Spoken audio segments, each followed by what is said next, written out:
ညီမ55နဲ့စီရကြောက်မြောက်ဖြီလိုက်အဲ့ဒီ55သိန်းပြင်ကြည့်အောင်ပဲကာလာလေးနဲ့လာနေနော်ပဲရိတ်လေးတော့ပါနေကြောက်ရတွေ့လားနော်ပဲရိတ်လေးပါဒီလိုက်ဟုတ်လားတော်လေးလာတယ်နော်ဒီကြောက်ကတော့သူကအကာလေးခံချင်တာဒီဘက်ကပဲ့သွားတဲ့နော်အနေထားပဲသူ့အခွန်လေးပဲ့ကြတော့အနေထားဒီလိုအခွန်ဆက်တိုင်းမှာဖြူလေးနဲ့လာနေတွေ့လားဒါမျိုးကတော့အကာခံချင်တာနော်ကြောက်လေးကတော့မနောက်မှဒီလိုခွန်ဝါဆက်တဲ့ကြောက်လေးဆိုမျိုးအရန်ကောင်းတယ်ဒီမှာသူကအထိုင်ရန်လာလက်ကောက်ထိကြိုက်ခေါင်းလို့ရတယ်နော်အနာလေးကြီးကြီးမမဖြစ်အောင်နောက်ဖက်ပြန်လိုက်ကြည့်ကြကြောက်ကဘယ်လောက်မှဖြစ်မှာလဲအဲ့ဒါကြာပိုင်းကဖြစ်မှာညာဘက်ကမလုံးတော့ပင်စည်းလာဆွဲတာပဲကြောက်ကအောက်ချက်လေးကတော့ရှိတယ်နော်ကြောက်ကတော့အတင်းမြန်တော့လည်း60ရစီတော့မရဆိုအခုပဲဖြီသွားလိုက်စီလိုက်ရပါဖြီပြင်ကောင်းလိုက်ကြောက်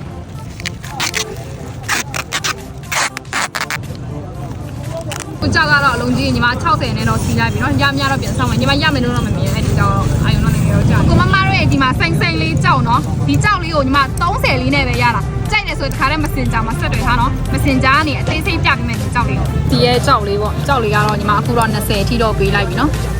သူကတော့မစီးလို့ပြောတယ်သူက300ခေါ်တာ300စီးမယ်ပြောလားဒီဘေးမှာအရေးကအုံလိုက်နေရှိတာတက်လား